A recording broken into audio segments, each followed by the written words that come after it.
Senhor Deus, pela irmã Rô, Senhor Deus, a qual vai conduzir eles, Senhor Deus, a aprender, a conhecer mais de Ti, Senhor Deus. Em nome de Jesus nós pedimos, Senhor Deus, que o Senhor capacite essas irmãs, Senhor Deus, a qual tem se disponibilizado, Deus, a fazer essa obra, Senhor Deus, essa obra tão agradável, que é cuidar, que é apacentar, Senhor Deus, essas pequenas ovelhas e conduzi-las, Senhor Deus, ao Teu reino, Pai. Assim também pedimos que nós, como pais, sempre pedimos, Senhor Deus, que o Senhor nos capacite, Pai, a cada dia mais, a conduzir os nossos filhos, a temer, a amar e a seguir e a servir ao Senhor, Pai. Assim nós te pedimos, te louvamos, te agradecemos, em nome de Jesus, amém?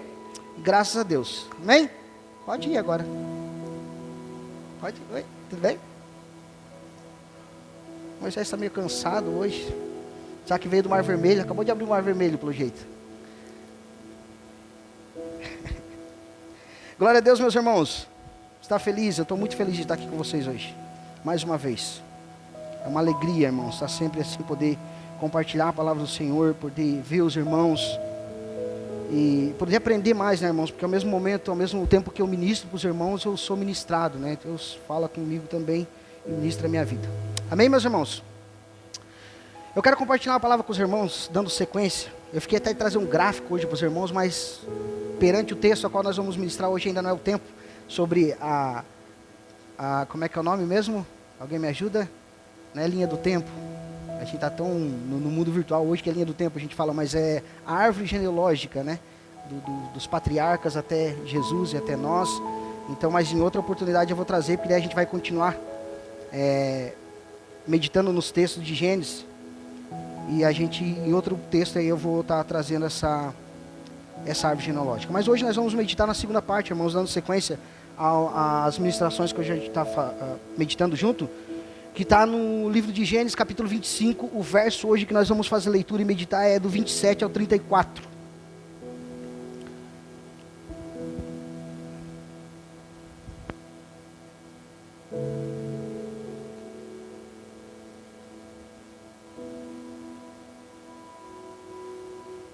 Gênesis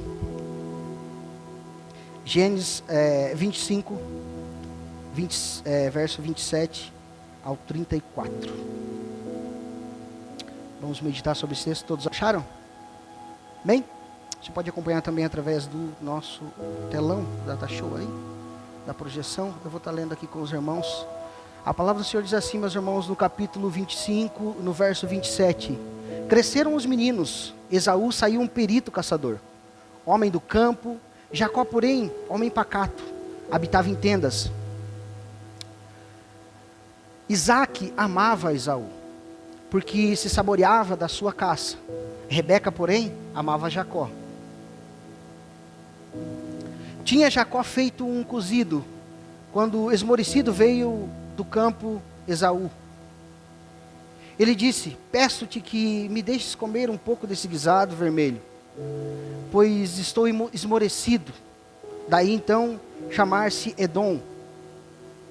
Disse Jacó, vende-me primeiro o teu direito de primogenitura. Ele respondeu, estou a ponto de morrer, de que me aproveitará o direito de primogenitura? Então disse Jacó, jura-me primeiro. Ele então jurou e vendeu seu direito de primogenitura a Jacó. Deu, pois, Jacó a Esaú pão, um cozido de lentilhas, e ele comeu e bebeu, levantou-se e saiu. Assim desprezou Esaú o seu direito de primogenitura. Até aí, meus irmãos, vamos orar? Curva sua cabeça, vamos orar mais uma vez. Senhor Deus e Pai, nós queremos te agradecer, Pai, te louvar e te engrandecer, Deus, porque o Senhor tem nos conduzido, Senhor Deus, nessa terra, Senhor Deus, ainda nós sabendo, Senhor Deus, que não somos dignos, Senhor Deus, de estar à Tua presença, mas pela Sua maravilhosa graça, o Senhor nos chama, Senhor Deus, a estar à Tua presença, o Senhor nos chama, Senhor Deus, como filhos, e nós queremos assim te agradecer essa noite, Pai, porque vamos meditar agora, Senhor Deus, na Tua palavra mais uma vez. E pedimos, Senhor Deus, que mais uma vez a Tua graça, a Tua bondade, a Tua misericórdia, Pai, seja derramada sobre nós, Pai. E que o Teu Espírito Santo conduza, abra o nosso coração, abra o nosso entendimento, confronte a nossa vontade, Senhor Deus, e nos molde parecido, Senhor Deus, com o Seu Filho amado Jesus Cristo, Pai. Assim, Deus, nós te pedimos nessa noite, nós te agradecemos em nome de Jesus, amém? E graças a Deus, amém, meus irmãos? Glória a Deus. Então hoje, irmãos, nós vamos dar continuidade a essa série de ministrações a qual a gente tem feito, né, e meditado. No domingo que vem a gente vai dar uma pausa, né, talvez esteja eu aqui, não, quem sabe, né, quem sabe esteja eu estou com uma viagem marcada e se Deus permitir eu vou ir viajar no sábado e volto, não, vou no domingo de manhã e volto na segunda, né, eu vou estar indo com o William, o missionário William aí da Converge lá em Catanduvas, a gente vai lá, né, fazer um trabalho lá, eu vou com ele, fui privilegiado de ser convidado por ele para estar lá para fazer uma ordenação pastoral, do pastor Luan lá. Então vai estar outra pessoa aqui ministrando, daí a gente vai dar sequência mais para frente dessa série, mas é muito bom, mas para não se tornar fadigante, a gente vai dar uma pausa então no próximo domingo. Talvez o Samuel lá da sede esteja aqui ministrando, mas não confirmou ainda, vamos ver a sua confirmação logo hoje depois do culto. Então, irmãos, hoje dando sequência, então, vindo aqui para o nosso texto nessa noite, sobre a igreja de Cristo, o Israel de Deus, nós vimos domingo passado a parte do capítulo 25, a primeira parte, nós vimos ali, onde nós meditamos sobre o tema a escolha incondicional de Deus. Vimos ali que Deus escolhe incondicionalmente, ainda os meninos sendo gêmeos, estando ali no útero da mãe, a mãe faz essa consulta a Deus e pergunta por que eles brigavam, ali nós vimos então, a escolha incondicional ou a eleição incondicional de Deus, independente se um fez algo bom ou se fez algo ruim. E vimos ainda que ao olhar para esse texto, às vezes a gente olha e fala assim, que injusto Deus é, porque Ele escolheu um e não escolheu o outro, sendo que nenhum deles havia feito nada de errado. E Paulo diz, não, lá em Romanos 9, não há injustiça da parte de Deus, de forma alguma podemos dizer isso, porque Ele disse também a Moisés, eu vou ter misericórdia de quem eu quiser, e vou me aprazer de quem eu quiser. Então não tem como nós indagar a Deus, falar, Deus, que injusto isso. E o que nós vimos também, irmãos, dentro do útero, que não é, como alguns pregadores dizem, que é uma forma, como é que se diz, poética, ali quando fala que os dois brigavam dentro do útero, nós vimos ali também, irmãos, isso que não é algo poético, é algo literal. Os dois brigavam dentro do útero, não tinha um ultrassom ainda, mas quem sabe se batesse o ultrassom, Jacó já estava agarrado no pé de Esaú, lá no útero, e Esaú fazendo assim, ó, sai, larga o meu pé. Isso demonstra para nós, irmãos, a depravação total. Que a palavra diz que nós já nascemos em pecado. Por isso que nós não ensinamos uma criança a mentir, a persuadir, a fazer algo errado. O pai não ensina isso, e o nosso papel, Cristo diz, que é ensinar eles a fazer as coisas certas. Mas a criança já nasce, irmãos, e quando ela começa a se formar, ela nem fala ainda, cai alguma coisa, você chega lá e fala, foi tu? Já nega, faz assim, é aquele ali, ó. Foi o outro. Se tiver um irmãozinho, tiver um amiguinho, um priminho, vai na conta do outro. Então já nasce, por isso Davi diz que já em pecado me concebeu a minha mãe e meu pai, como me conceberam. Então nós vimos ali isso também, irmãos, nesse texto ali no início do capítulo 25, não no início, mas ali do verso 19 até o verso 26, a gente meditou semana passada. Então nós vimos então a escolha incondicional de Deus, que nos chama, separa para fazer parte da sua igreja, não porque nós somos descendentes sanguíneos de Abraão, não por consanguinidade ou descendentes consanguíneos de Abraão, mas porque, e não também, irmãos, porque às vezes a gente acha que Deus viu bondade, a gente fala, não, é porque Deus viu que lá no futuro eu ia ser bonzinho. Irmãos, ninguém é bonzinho. Engana-se o nosso coração, por isso que a palavra diz que o nosso coração é enganoso, se você acha que você é bonzinho. Se Deus soltar o freio de mão da nossa vida, se Ele tirar o freio de mão do nosso coração, se Ele tirar o cercadinho, se Ele tirar, irmão, nós fugimos, nós saímos correndo, nós fizemos coisa errada. É porque a graça de Deus, o Espírito Santo de Deus está sobre nós, está em nós, refreando as nossas vontades, refreando os nossos desejos, e glória a Deus por isso. Então Deus não escolhe, então, irmãos, por descendência sanguínea, e também não escolhe ou não chama para fazer parte da sua igreja, porque nós somos bons. Então Ele chama, irmãos, porque pela sua soberana graça, Ele chamou nós, a todos nós que estamos aqui essa noite, que estávamos em trevas, para a sua maravilhosa luz. Essa é a verdade, que a palavra de Deus diz. E o que Ele espera de nós, irmãos, ao nos chamar das trevas para a luz, é que sejamos luz. É isso que Ele espera, que nós sejamos luz lá fora, que nós sejamos assim, transformados de glória em glória, à imagem e semelhança do Seu Filho, o nosso Senhor amado Jesus Cristo. É isso que o Senhor espera ao nos chamar, é isso que o Senhor espera por nos separar. A salvação, eu costumo dizer que é monergista, palavra difícil, né? É difícil para me decorar, mas vem de cima, vem de Deus, nunca do homem para Deus, mas sempre de Deus para o homem. A salvação é assim. É sempre Deus para o homem. Agora a santificação, o processo a qual nós estamos passando hoje, irmãos, depois que somos salvos, já é um trabalho em conjunto. É o Espírito Santo junto com nossas ações. É o Espírito Santo com o negue-se a si mesmo. É o Espírito Santo com tome a sua cruz e siga-me. É negar as nossas vontades, é tomar a cruz, é fazer. É isso, irmãos. Então por que a dificuldade que muitas pessoas falam, eu estou salvo mesmo, então pouco importa eu fazer a vontade de Cristo, porque eu já estou salvo.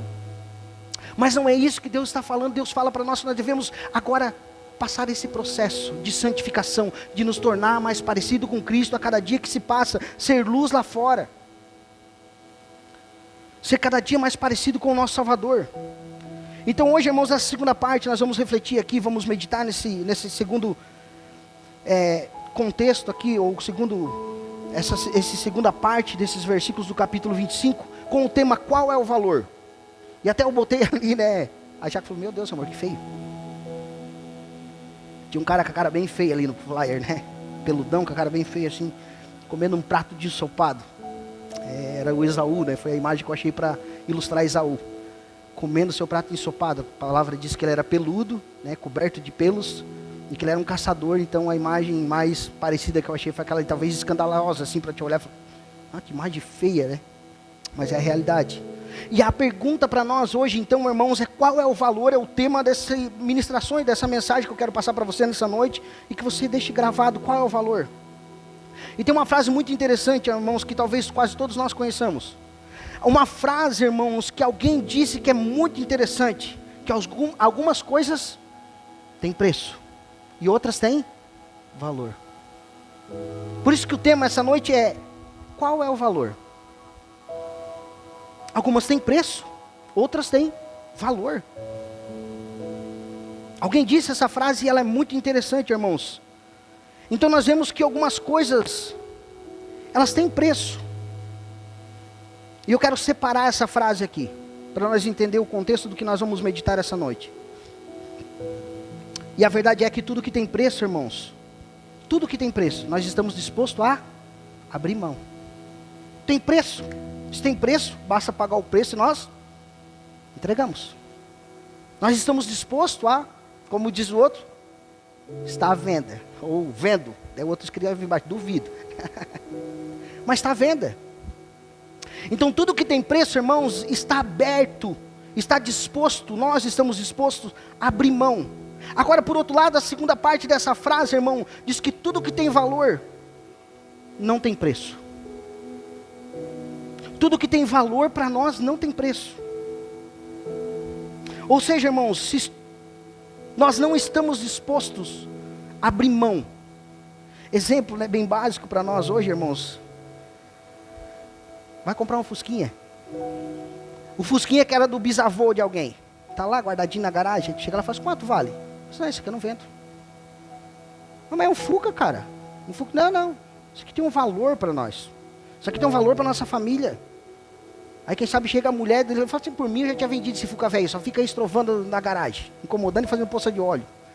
Ele fala, não. Nós não podemos vender. Deus livre, falar em vender isso aqui, a família fica muito triste. Porque tem um valor sentimental para nós. Tem um valor sentimental. E não que o Fusca esteja barato, né, irmãos? Porque eu que trabalho com carro, eu sei que o Fusca hoje está procurado e caro. Não é mais o Fusquinha aquele antigamente, não. Então já está valorizado. Pela questão do mercado. Mas, irmãos, então isso tem um valor agregado, um valor sentimental agregado para aquela família.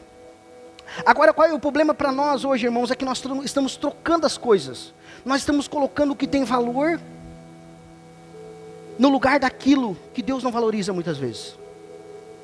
É como ter o Fusquinha e falar, não, isso aqui é tudo para mim. Aí chegar no outro dia, o Fusquinha pegou fogo. O Fusquinha é campeão em pegar fogo embaixo ali, a bateria fica embaixo do banco, o banco tem aqueles ferrinhos, encosta, pô, fecha um curto, já era. Quando vê, o Fuca pegou fogo. Aí você fala, tinha um valor tão grande aquele Fuquinha para mim. Então a dificuldade hoje, irmãos, talvez da nossa geração, é colocar valor naquilo que Deus não valoriza. E não preço, mas valor. É ter um sentimento que, se aquilo ali, se eu perder aquilo ali, acabou a minha vida. É dar valor naquilo que tem preço. Ou seja, nas coisas materiais, irmãos. Colocar valor nas coisas materiais e preço nas espirituais. São coisas que deveriam ser negociáveis para nós, como cristãos. Colocar valor, o preço, melhor assim dizendo, nas coisas espirituais. Então tudo que tem preço, irmãos, tudo que tem preço, podemos ou não abrir mão, dependendo do valor, né? Dependendo da oferta. Eu estava lá e o Pablo sempre é minha cobaia, né? Comprei uma barra de chocolate, falei assim, Pablo, trocaria a tua salvação por uma barra de chocolate? Ele falou, não. Eu falei, pelo um caminhão? Ele falou, não. Eu falei, sim, pela fábrica. Ele...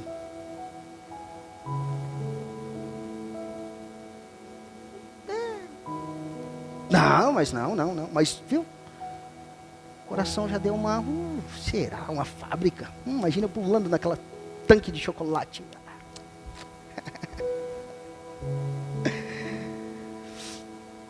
Então, irmãos, tudo que tem preço nós podemos abrir mão. Basta ter uma boa oferta. Basta ter um valor agregado. Mas o que tem valor, irmãos, não tem preço. Não está à venda e geralmente, irmãos, está bem guardado. O que tem valor está bem guardado. Cadê a escritura do teu terreno? Cadê o recibo do teu carro? Muitas vezes a gente perde, né? Tudo bem, a gente guarda tão bem que perde, não acha mais, né? O André. Perde, irmãos. Às vezes o que guardou tão bem. Porque tu falou, isso aqui tem um valor. Né? Isso aqui não... Então, geralmente, irmãos, nós guardamos muito bem. Geralmente, aquilo que tem valor é bem guardado. Ou até escondido, quem sabe, muitas vezes. E por isso o salmista diz assim, escondi a tua palavra no meu coração. Porque a palavra de Deus para ele, irmãos, para o salmista aqui, demonstra um valor muito grande. Ele demonstra aqui o valor da palavra de Deus, o valor nas coisas espirituais. Ele demonstra aqui então, irmãos, que ele guarda essas coisas espirituais, ou seja, a palavra de Deus no seu coração. Não guardadas em qualquer lugar, mas no coração.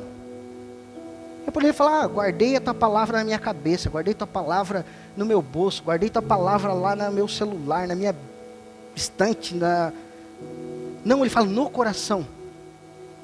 Por que, irmãos, no coração? Por que ele fala aqui agora? Guardei a tua palavra no coração. Não em qualquer lugar, mas no coração. O que é o coração, irmãos, para o ser humano? O que é o teu coração para ti? Qual a importância do teu coração? Do teu coração depende o quê? A vida e a morte. Por isso que o salmista então fala assim, a tua palavra é tão importante para mim como o órgão vital da minha vida. Ela precisa estar guardada no meu coração. Porque se eu perder ela, eu morro. Isso tem um valor imenso para mim. E é isso que nós devemos pensar, irmãos, e refletir o valor que é a palavra de Deus, o valor que é ser chamado filho de Deus. O que o salmista está dizendo aqui, a minha vida, Senhor, depende de Ti. A Tua palavra tem valor vital para mim. Dela depende a minha vida. E agora uma pergunta para nós, irmãos. Qual é o valor que nós temos dado para as bênçãos de Deus na nossa vida? Que é o tema de hoje. Qual é o valor? Qual é o valor? Eu acredito que você tem dado um bom valor já porque você está aqui hoje.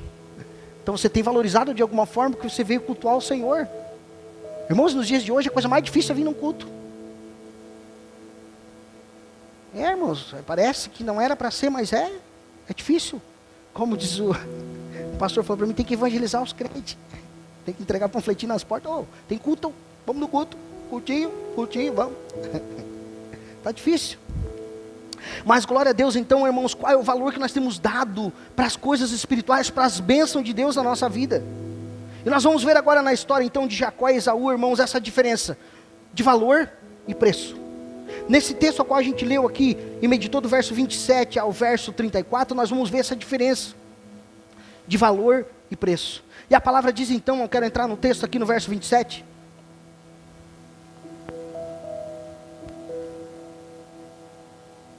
Diz assim a palavra do Senhor: cresceram os meninos, e Esaú saiu um perito na caça, ou um perito caçador, homem do campo.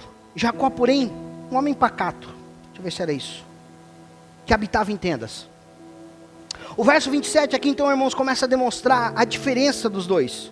Aqui a palavra vai destacar as habilidades que afloram agora quando esses dois homens crescem. Nós vimos semana passada que eles eram dois gêmeos, duas crianças que brigavam lá no ventre da mãe. E que Deus falou para ela: olha, fiz o ultrassom agora, e é o seguinte, vai ter duas nações aí. É duas nações. E o maior vai servir o menor.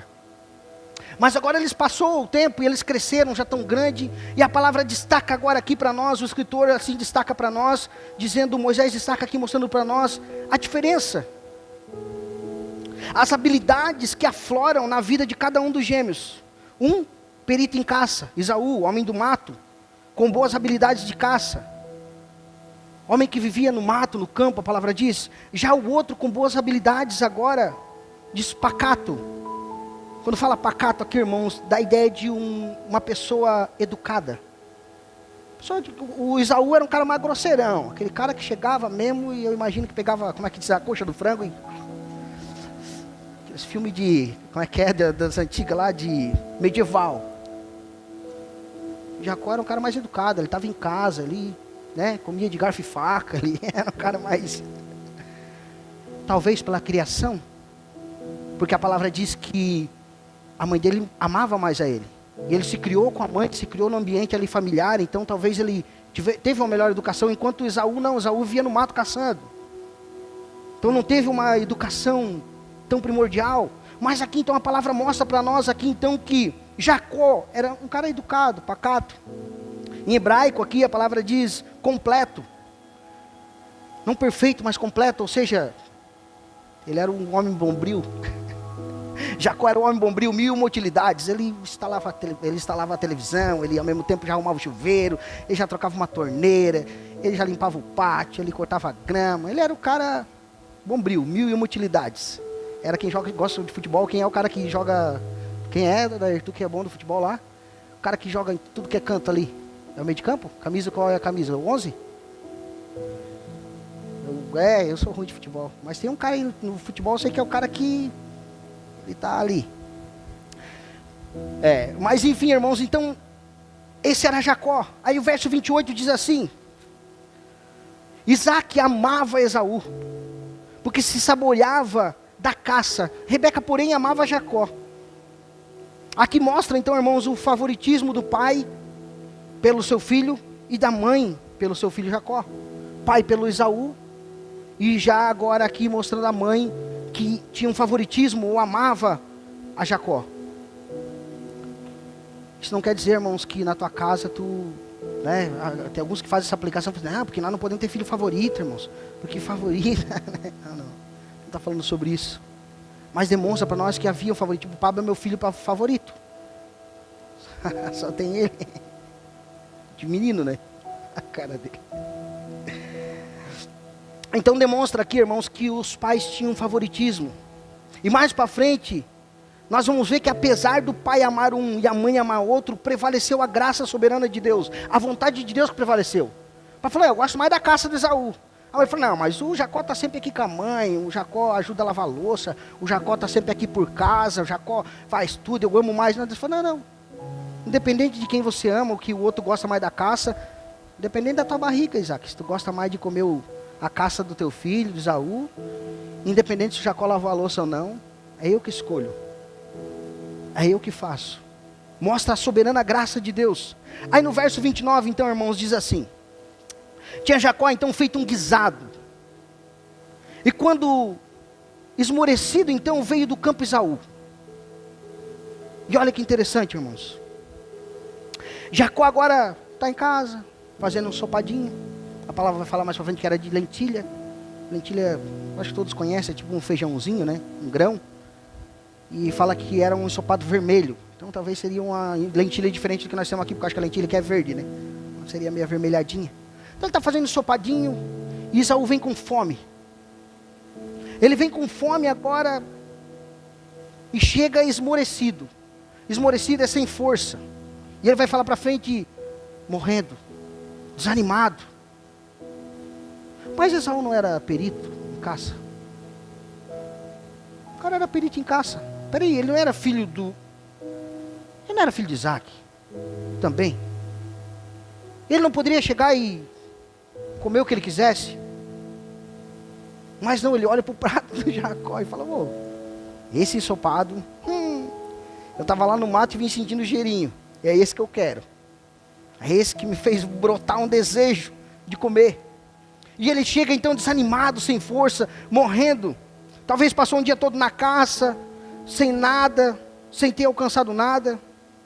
Cansado, desanimado, e o verso 30 diz. Ele disse então, peço que me deixe comer um pouco desse cozido vermelho, pois estou esmorecido. E aqui, parece até que ele pediu com educação. Até parece que ele disse assim, ô meu irmão, dá aí um pouquinho desse cozido aí, dá esse pratinho aí para mim, dá um pouquinho, não.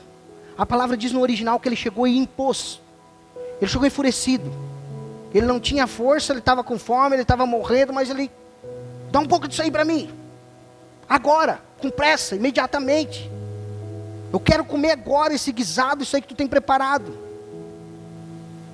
Ele chega então, irmãos, e vê então esse ensopado agora, e os olhos dele brilham.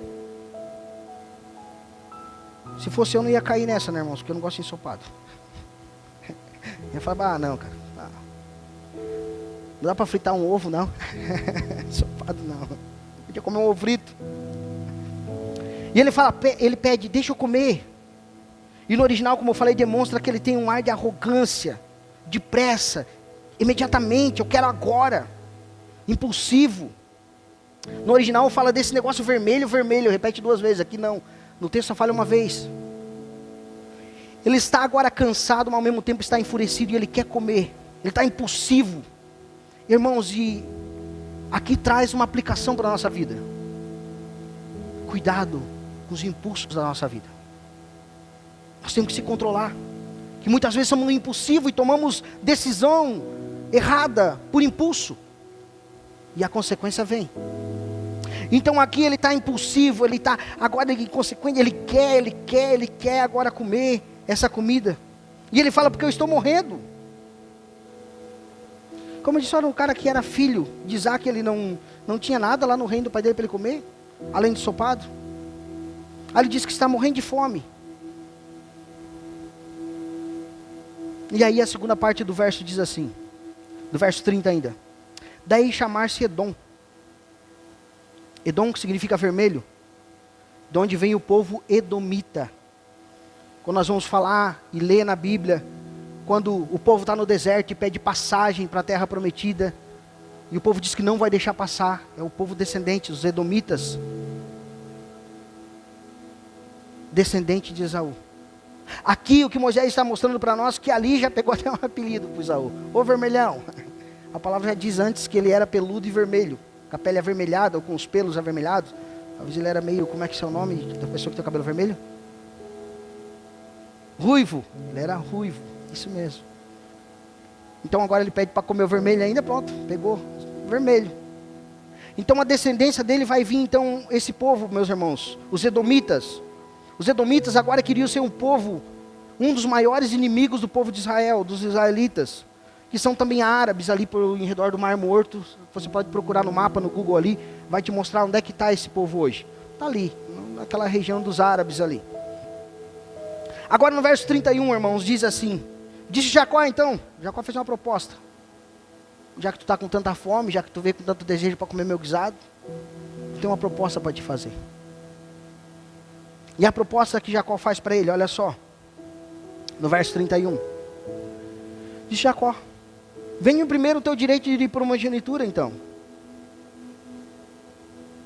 Jacó aqui vem uma oportunidade então, irmãos, e ele já começa, opa, já que tu quer tanto meu ensopado, tem uma coisa que eu quero também. Tem uma promessa que foi me dada lá de berço. E mamãe me fala todo dia. Que tu vai me servir. Não com essas palavras. Ele falou, eu creio nessa promessa. E agora é o seguinte, me vende. Vende essa primogenitura agora. E o que nós podemos ver, irmãos, é que pela criação, quem sabe, de Jacó e Esaú ter se criado junto, ter estado ali, talvez Jacó já olhava para Esaú e já via que Esaú não valorizava isso. Esaú não estava nem aí se ele era primogênito, se ele não era. Ele não estava nem preocupado, observando, quem sabe, a vida. Ele não estava nem preocupado com a primogenitura. E o que acontece, irmãos? O que nós vimos aqui, naquela frase? Aquilo que não tem valor, tem preço. Mas já que tu não dá valor para a tua primogenitura, já que tu não dá valor por ser o primogênito, então é o seguinte, o preço é um pratinho de lentilha, vamos negociar? Eu te dou o prato de ensopado e tu me dá a primogenitura. Ele vê ali uma oportunidade, então ele faz a proposta. Não tem valor, então tem preço. O preço é o quê? Eu te dou ensopado e tu me dá a primogenitura, aquilo que tu não valoriza. Vende-me, é a proposta dele. E no verso 32 diz assim, então ele respondeu, estou a ponto de morrer.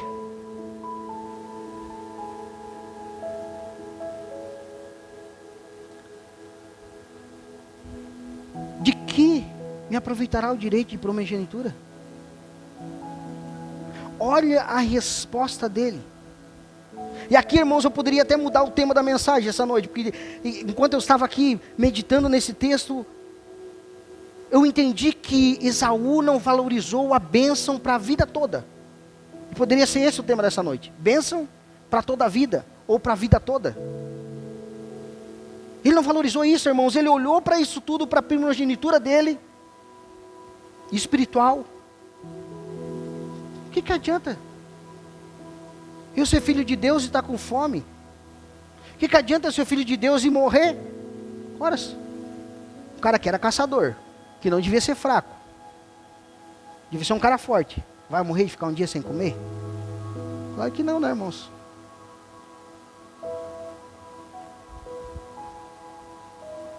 Então essa noite, irmãos, eu já podia mudar aqui o tema da mensagem para bênção para toda a vida. A bênção que ele está desdenhando aqui, irmãos, é para a vida. É para a vida aqui e para a vida eterna.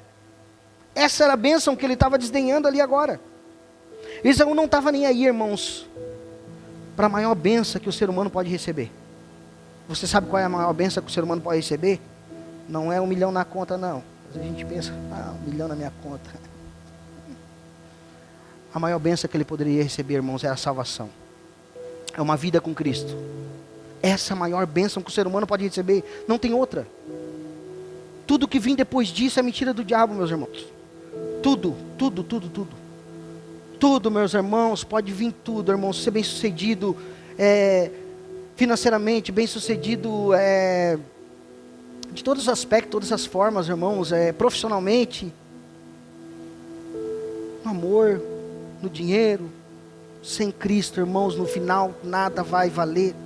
Nada mesmo, irmãos. Nada sem Cristo. Então a bênção para a vida toda que ele está rejeitando aqui agora é uma vida com Cristo.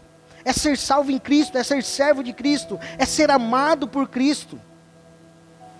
E o que ele fala, do que adianta eu ser o primogênito se vou morrer? Ou seja, do que adianta a vida ou a bênção espiritual? Do que adianta eu ser filho de Deus se vou morrer? E assim, irmãos, também é com quantos, irmãos? Quantos que estão em Cristo, quem sabe estão nos vendo através dessa transmissão, está sendo transmitido esse culto, e espero que alcance muitas pessoas, irmãos, que desdenham da salvação. Quantos que estão assim em Cristo, estão desdenhando da obra de Cristo na cruz. E quantos, irmãos, que eu como pastor escuto falar assim, que adianta eu ser filho de Deus se eu não tenho 1 milhão na conta? Já ouvi isso, irmãos. Já ouvi evangelizar alguém, falar de Cristo para alguém falar, que adianta? Mas tem que ser considerado filho, porque a princípio tu ainda é uma criatura. Agora, se tu reconhecer Cristo como teu Salvador, aí tu tem a vida eterna. E a melhor coisa que tu pode ter. Que adianta ser filho de Deus se eu não tenho 1 milhão na conta? Imagina, amanhã os caras entram lá e fazem um pix, né, Everaldo? Faz um pix e transfere tudo para a conta deles. Daí, acabou 1 milhão. Por isso que Jesus disse, não junte, não dê valor. Tem preço talvez, mas naquilo que a traça e a ferrugem corrói que vai ficar aqui. Mas sim nas coisas do alto, nas coisas celestiais, onde a traça e a ferrugem não corrói. As coisas espirituais. Mas hoje, irmãos, nós estamos vivendo uma geração que está trocando o que é espiritual pelas coisas materiais, pelas coisas dessa terra. E isso, irmãos, era de se esperar do que de muitos incrédulos, mas infelizmente nós estamos vendo os dias hoje, em nosso meio, que cristãos não querem mais conhecer a Cristo. A palavra, não querem mais, palavra não. Congregar lá com vocês até é legal, mas o pastor de vocês lá prega muita palavra. O pastor já falou isso para mim. Falei assim, reclamaram de ti. Eu falei, alguém veio fazer uma visita na minha igreja e falou assim, o pastor Paulo é uma benção. Mas é muita palavra, ele só prega a palavra. Eu falei, essa foi a crítica que eu recebi? Foi, eu falei, glória a Deus, que continue assim. Glória a Deus, irmãos. Sejamos criticados por isso, por amar a palavra de Deus, por pregar a palavra de Deus, não falar da nossa vida e daquilo que... Não, irmãos. É Cristo que salva, é Cristo que liberta. Então, irmãos, nós estamos vivendo hoje uma fase muito triste, irmãos. Nós precisamos acordar para a realidade que é Cristo, porque tem muitos cristãos que estão em Cristo hoje, mas não querem conhecer a Cristo, que é a palavra. Cristãos que não querem falar com Cristo. Eu sou cristão, mas falar com Cristo não. Mas como que eu falo com Cristo? Em oração. Não quer oração. Mas sabe por que tu não ora, irmãos? Eu vou dar uma pensada até amanhã. Vai orar? Não. Eu vou pensar. Como quem disse, depois se der errado, daí eu oro. Ore antes. Ore antes da decisão. Ore antes de tomar a decisão. Porque depois de tomar a decisão, meus irmãos, vem a consequência. Então ore bastante antes de decidir qualquer coisa na tua vida. Qualquer coisa, ore. Peça direção para Deus. Ore, porque a consequência depois vem. E quantos salvos, irmãos, que não valorizam o seu Salvador, que é Cristo.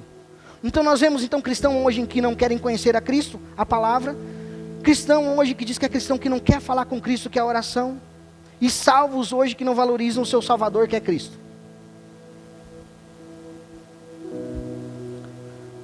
E como eu falei, irmãos, como um pastor disse para mim, agora nós estamos vivendo uma fase que nós temos que evangelizar os cristãos.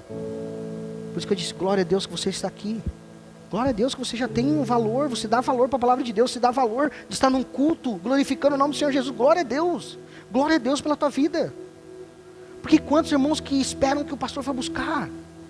Não, mas é o seguinte, é porque a palavra diz que o pastor deixou as 99 e veio buscar a ovelha perdida. Eu falei assim, meu irmão, tu está perdido. Crente de 20 anos, irmãos, crente de 10 anos já. Porque daí não veio me buscar.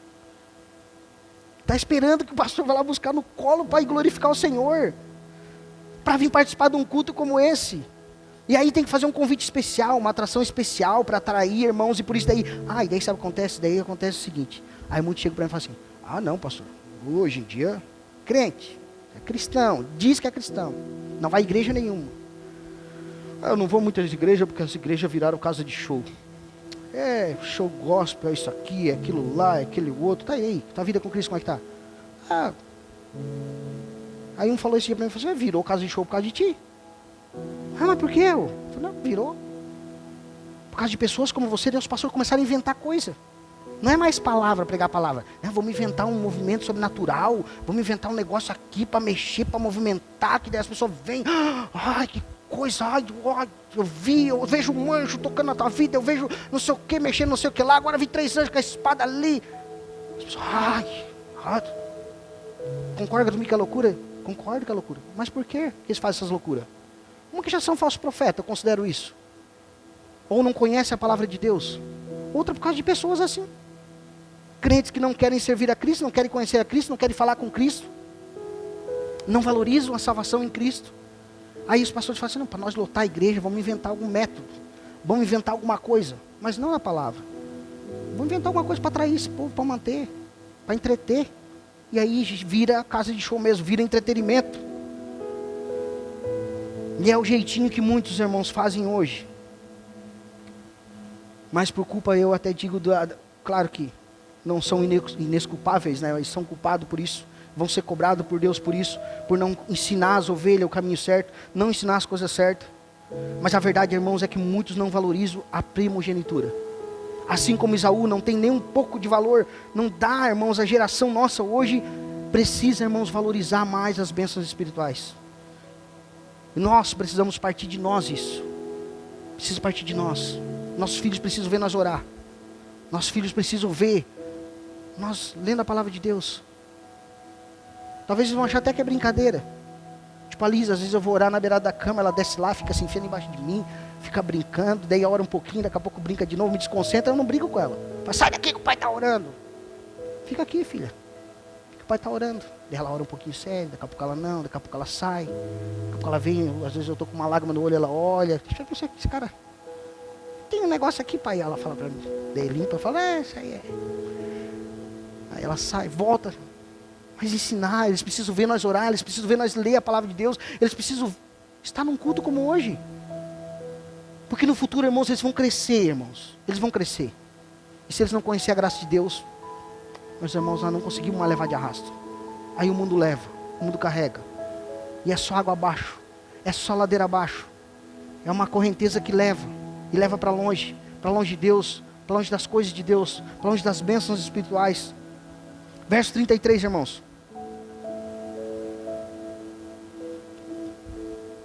Então disse Jacó, jura-me primeiro. E o que Jacó fez? Ele jurou. E vendeu o seu direito de primogenitura a Jacó. O juramento aqui, irmãos, naquela época, era como se fosse ir lá e assinar no cartório. Era como se ele tivesse falado assim, não. Quer que eu jure? Jurado. É como se ele tivesse assinado e reconhecido no cartório, autenticado, está válido, vendeu, vendido. Quando pega o recibo do carro, vai lá e transfere e a pessoa reconhece, acabou. Pode estar até no teu nome, mas dentro de 30 dias não vai estar mais, o cara vai transferir, já era. Então quando ele disse juro, ele assinou no cartório, ele vendeu. E o verso 34 aqui, irmãos, para nós se encaminhar para o final. Diz assim, deu pois Jacó a Esaú pão e cozido de lentilhas. Ele comeu, bebeu, levantou-se e saiu. Assim desprezou Esaú o seu direito de primogenitura. Quanto vale, meus irmãos? Qual é o valor?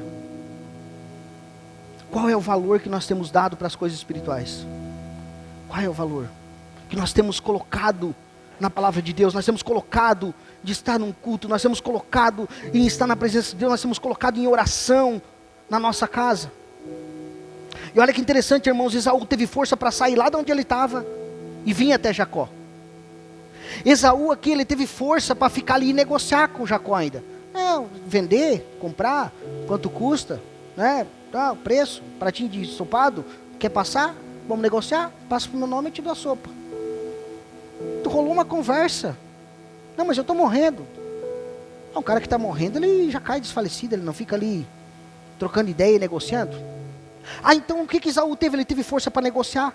Ele teve força para comer. E a palavra diz que ele teve força para quê? Para sair depois. Estava morrendo. Mas vendeu, veio, vendeu, comeu e saiu. Ou seja, o que ele tinha, irmãos? Ele tinha fome. Mas não era fome de Deus. Não era fome das coisas espirituais. A fome dele era das coisas dessa terra. Era só conquistar aquele pratinho ali, deu. O resto, não estou nem aí. Então ele tinha fome, irmãos, mas não das coisas espirituais. Na verdade, irmãos, ele não tinha fé e nem amor pelo Deus do seu pai Isaac. E por isso que a palavra diz que ele profanou o sangue de Cristo. Hebreus capítulo 12 vai falar isso. Se você quiser ler depois em casa, eu não vou me abster para nós não se prolongar muito nesse texto, mas Hebreus capítulo 12, verso 5 a 7, se eu não me engano, fala sobre isso. Que Esaú profanou a primogenitura, a bênção de Deus, a herança de Deus. Então o que nós vemos aqui, que ele não estava nem aí, irmãos, nem aí para essa primogenitura. Depois, mais para frente, a gente vai ver o que aconteceu, porque Jacó vai dizer que Jacó fugiu, porque Jacó enganou o pai, com o concílio da mãe, enganaram o pai, Isaac, né, para ele dar a bênção sobre ele, e ele foge. Então o que Jacó queria ali não era a herança financeira, porque o primogênito tinha direito de parte dobrada da herança do pai. Mas ele não estava preocupado com as coisas dessa terra, Jacó. Jacó estava preocupado com as coisas espirituais. Porque ele foge dali, ele não leva nada de herança. Talvez levou uma comida para comer no caminho, mas ele falou, ó, foge lá para a banda lá dos meus parentes. Vai para lá, teu irmão quer te matar. Mas isso é texto para outro momento. E eu quero trazer aqui então algumas aplicações finais para nós, irmãos, para nós concluir. E as aplicações finais, irmãos, é que nós somos provados, a palavra diz, nós somos provados pela concupiscência da nossa carne. O que o teu coração deseja? O que você deseja? Do que você tem fome? Do que você tem sede? Porque é nisso que vamos ser provados. E depois que a fome passar, irmãos, depois que a fome vai embora e a ficha cai, vem a consequência. A consequência vem. Porque lá em Hebreus vai dizer, sabe o quê? Que Esaú se arrependeu. Ele profanou, se arrependeu, chorou, mas não adiantou mais lágrimas. Não adiantou o choro. O choro dele não durou uma noite, o choro dele duraria até hoje. Segunda aplicação para nós, irmãos, não tome decisão com fome. Não tome decisão com fome. O que eu quero dizer, irmãos, por necessidades momentâneas. Já diz minha mãe, não vá no mercado com fome. Já foi no mercado com fome? Meu Deus. Que destreza, como diz o candidato aquele, que destreza. Vai no mercado com fome, meu irmão, tu compra coisa que nem era para te comprar. Tu olha e isso aqui deve ser gostoso. Ah, isso aqui deve ser bom demais. Aí chega em casa, abre o pacote, abre o negócio, meu Deus, que coisa mais ruim. Por que eu comprei isso aqui? Fome. Foi com fome. Não tome decisões com fome. Não tome decisões por momentos, por coisas que são necessidades momentâneas do teu corpo, da tua carne. Não tome, irmãos. Não, mas eu vou fazer esse negócio agora porque amanhã eu posso perder. Não, ore primeiro. Ore primeiro, não tome, não coma. Não faça algo momentâneo, irmãos, porque a consequência vem. Depois da hora de passar no caixa lá, não adianta reclamar e ver que veio.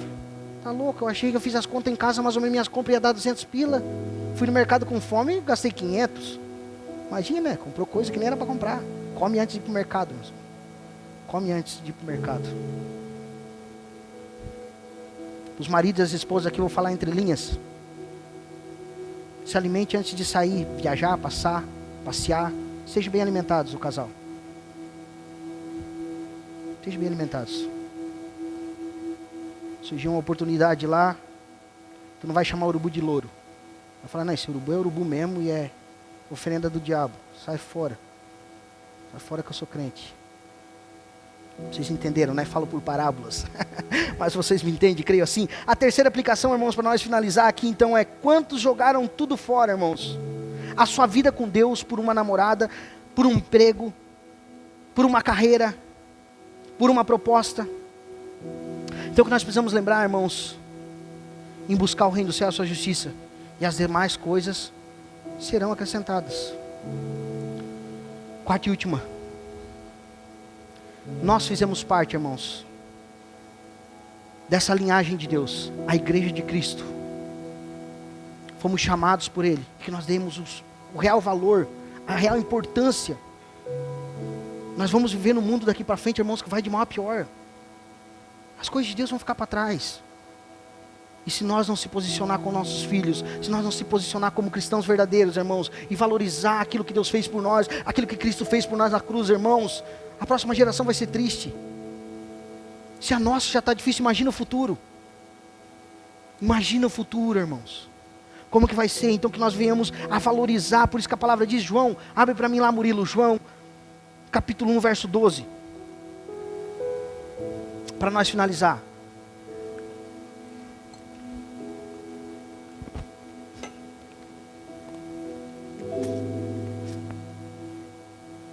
Vou olhar para o telão e tomar água ao mesmo tempo, se derramar. João.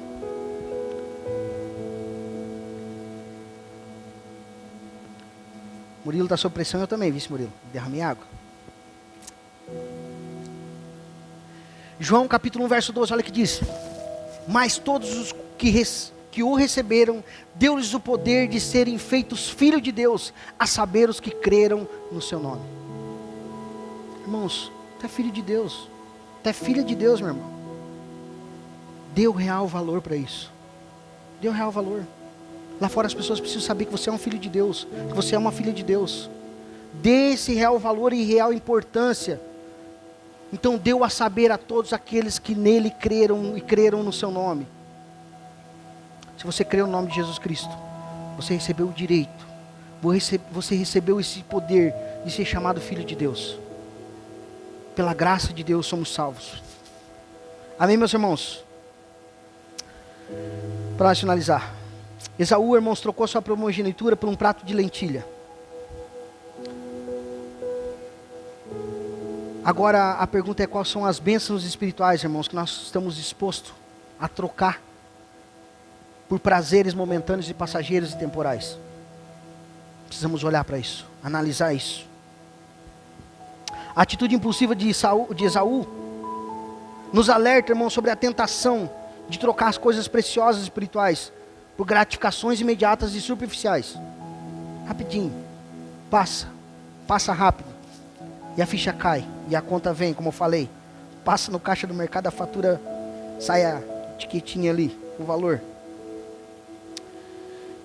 Então, irmãos, nós devemos meditar sobre as bênçãos espirituais de Deus. Tomar cuidado, irmãos, para não desvalorizá-las. Que nós não venhamos trocar essas bênçãos a qual o Senhor nos deu por momentos rápidos, momentos insignificantes talvez, momentos que nem serão duradouros. Amém, meus irmãos? Vamos colocar de pé. Eu quero orar com você nessa noite.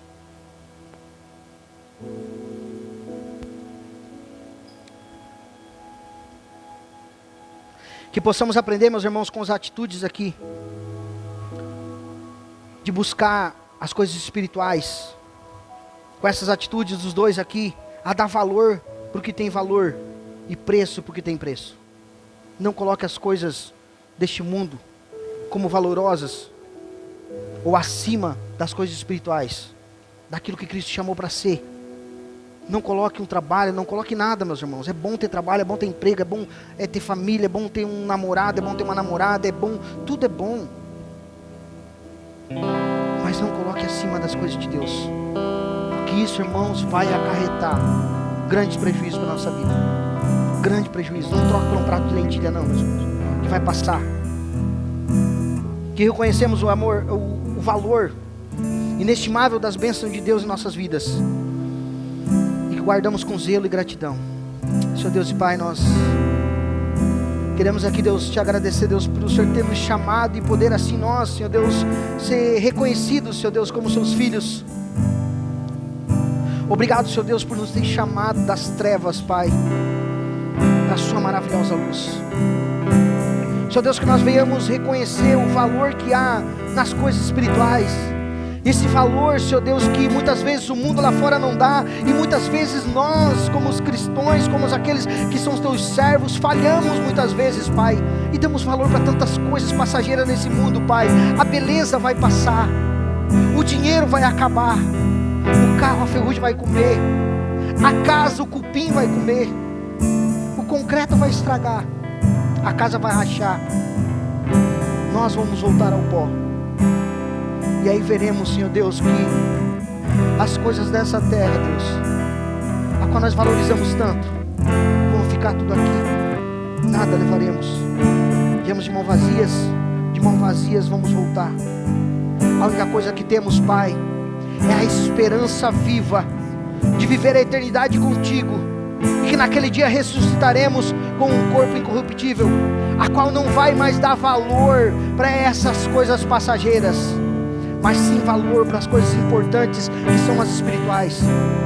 Que assim, Pai, nós cresçamos na graça, no conhecimento, que a cada dia mais valorizamos a Tua Palavra, que cada dia mais valorizamos a conversa, o diálogo contigo, que é a oração, que cada dia mais valorizamos a nossa salvação, que é em Ti, Pai.